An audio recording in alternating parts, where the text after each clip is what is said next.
Hi everyone. Today's video will be about my experience with the Ninja 1000 SX. I'll be sharing my thoughts and insights after riding it for 70,000 kilometers over 2 years. I hope you find it informative and I welcome any discussion.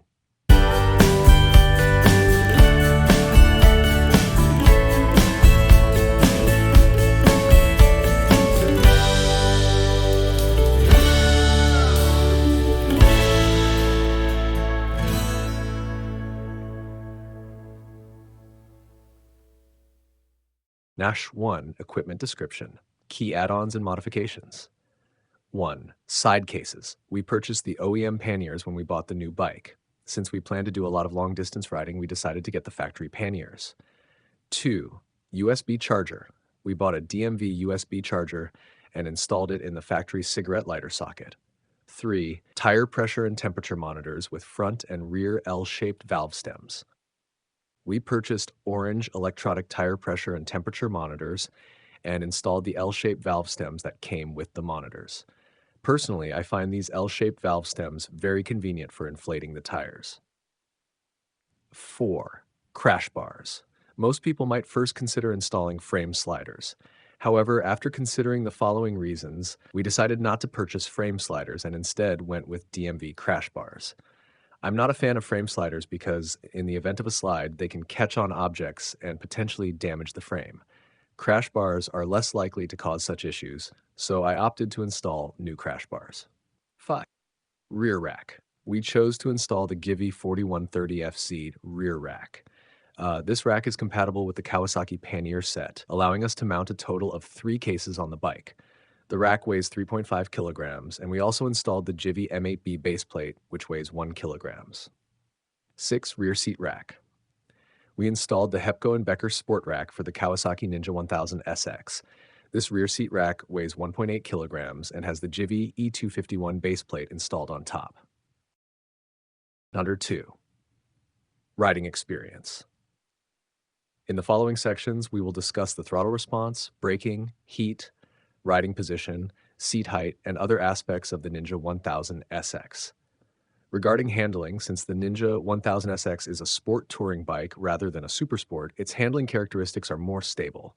The Ninja 1000 SX feels like it has a front-heavy center of gravity, unlike some bikes that have a more centered feel, such as the MT-07 I previously owned. The Ninja 1000 SX is more about steady cornering and smooth transitions. When cornering, you need to initiate the turn by steering the front, and then the rest of the bike will follow smoothly. However, getting the front end to start turning requires a bit of effort, as the Ninja 1000 SX isn't a particularly light bike, weighing in at 235 kilograms. So, in terms of cornering, the Ninja 1000 SX is a stable bike. When you encounter a bend, you should plan your line and speed in advance, allowing the bike to smoothly glide through the turn. If you need to change the lean angle mid-turn, it's reasonably agile, but not as nimble as sport street bikes like the MT-07 or MT-09. The Ninja 1000 SX is more about choosing the right line and smoothly carving through the turn. While the Ninja 1000 SX isn't as agile or powerful as supersport bikes, quick acceleration can lead to high fuel consumption. It doesn't corner or lean as quickly or nimbly as the MT-07, MT-09, or GSX 8S, partly due to its heavier weight. The Ninja 1000 SX handles turns in a more deliberate, smooth manner, like slicing through a block of tofu. From my experience, although the Ninja 1000 SX isn't extremely agile, it has handled various types of roads, including narrow mountain roads, steep industrial roads, and tight, twisty mountain routes, without any major issues or difficulties. In summary, the Ninja 1000 SX offers a reasonable level of agility. It corners steadily, but don't expect it to be as nimble as bikes like the CB300R, MT-07, or MT-09. Given its weight of around 230 kilograms, it performs quite well. I'm not suggesting that heavier bikes are inherently more stable or better. What I mean is that the Ninja 1000 SX has a solid level of stability, which you can feel in various riding conditions. Additionally, the 4th generation Ninja 1000 SX tends to drift slightly to the right when riding hands-free, due to its rightward bias and weight distribution. 3. Fuel consumption in purely urban riding conditions, the fuel consumption is between 12 to 16 kilometers per liters. For highway riding, I will provide a detailed explanation of fuel consumption below. Number 4. Advantages. 1. IMU integration. The Ninja 1000SX comes with an IMU, which integrates KIBS braking system, KCMF throttle control, and KTRC traction control. KIBS includes cornering ABS and pitch control, while KCMF and KTRC cover traction control, cornering traction control, lift control, and slide control. For example, the GSX S1000 GT lacks an IMU and thus doesn't offer these features, which I find to be a downside for the GSX S1000 GT. The traction control TC operates smoothly without abrupt power cuts. I only noticed the TC light flashing on the right side of the screen after reviewing my recorded footage. Number 2. Adjustable suspension. The bike features a rear preload adjuster, shock hydraulic preload adjuster, and fully adjustable front suspension, preload, compression damping, and rebound damping, along with rear preload and rebound damping adjustments. I think this suspension setup strikes a good balance between comfort and sportiness. It's neither too harsh nor too soft, and I personally like this suspension setting. The bike has a twin-spar aluminum frame, which offers excellent rigidity. Combined with the good suspension response, it provides stability at high speeds. The overall suspension setting and frame rigidity are well suited for high-speed riding and cruising. 3. Assist and slipper clutch. The Ninja 1000SX comes standard with an assist and slipper clutch. The clutch lever is light, and with the standard quick shifter, the overall riding experience is very comfortable. Number 4. Cruise control. The cruise control is easy to operate and provides smooth power delivery without sudden surges when engaging or disengaging. It offers a smooth output. 5. Brakes. It comes with a standard Nissin radial master cylinder, which provides good feel and linearity, making it easy to operate and predict braking force. The braking power is consistent and not vague, with smooth ABS operation that's almost unnoticeable when it activates. Compared to models like the GSX S1000 GT, S1000XR, and Katana, which use axial master cylinders, the Ninja 1000SX's radial master cylinder is quite impressive. 6. Low RPM power. At lower RPMs, the power is quite good. According to the power curve from the Akrapovic website, it delivers about 84 newton-meters of torque at 3,000 RPM and about 92 newton-meters at 4,000 RPM. For a liter-class four-cylinder engine, I think this performance is quite good. Compared to other liter-class four-cylinder engines like those in the GSX S1000 GT or S1000XR, the Ninja 1000SX performs well at lower RPMs.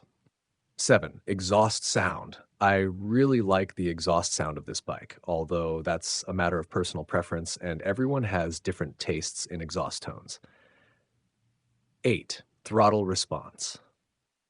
Although the peak power of 142 PS is not very strong for a liter-class four-cylinder engine and might even feel a bit weak, the engine and throttle response offer a linear and smooth power curve. The throttle response is easy to predict and control, with no harsh jerks at small throttle openings or when switching the throttle on and off.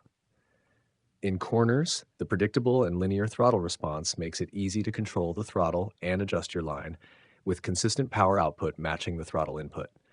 It's easy to handle and control. 9. LED headlights. The LED headlights are quite bright. I have taken photos of both the low and high beams for reference. 10. Highway fuel consumption. The fuel consumption on the highway is relatively good. At 90 kilometers per hour, it's about 23 to 25 kilometers per liters. At 100 kilometers per hour, it's about 23 kilometers per liter, and at 120 kilometers per hour, it's around 20 to 23 kilometers per hour. The fuel consumption between 100 to 125 kilometers per hour doesn't vary much, fluctuating only by about 1 to 3 kilometers. It doesn't match the impression I previously had that liter-class four-cylinders are very fuel inefficient. It's quite fuel efficient at high speeds. The fuel consumption difference between headwinds and tailwinds at high speeds is about 3 to 5 kilometers per liters, which is not a huge variation. 11. Seat height. The seat narrows towards the frame, offering good foot grounding. With the Taiwanese specification seat height of 820 millimeters, I, at 174 centimeters, can flat foot with a slight bend in my knees. I'm not sure about the European specification height of 835 millimeters, but I think a slightly higher seat height might be more comfortable. 12. Tank design. The shape of the fuel tank is well designed for gripping. allowing you to secure your body well while cornering or during regular riding. 13. Heat management. In the litter class category, the bike doesn't get excessively hot. The heat shield design is quite good, and there isn't much hot air blowing onto your legs. Number 5. Disadvantages. 1. Windshield. I personally find the windshield to be a bit small or low. Although it has 4 adjustment levels, it still seems somewhat insufficient. However, the manufacturer does offer a larger windshield, and there are also many aftermarket options available for this model. The windshield requires both hands to adjust and doesn't have electronic adjustments, but adjusting it is quite easy and straightforward. Even so, for a sport touring bike, the size and height of the windshield are still fairly acceptable. 2. Chain adjuster. The chain adjuster design tends to slide after being tightened, and it's challenging to secure the position properly when tightening. I don't think the chain adjuster used on the Ninja 1000 SX is the best choice. 3. Side cases. The side cases have decent capacity but are not very large. Each side case has 28 liters, totaling 56 liters. However, from long-term use, I find the shape of the side cases somewhat inconvenient. Although they can fit a full-face helmet, the design includes a shape at the rear to accommodate turn signals and the license plate, which limits what you can fit inside. Some items might need to be adjusted or may not fit at all.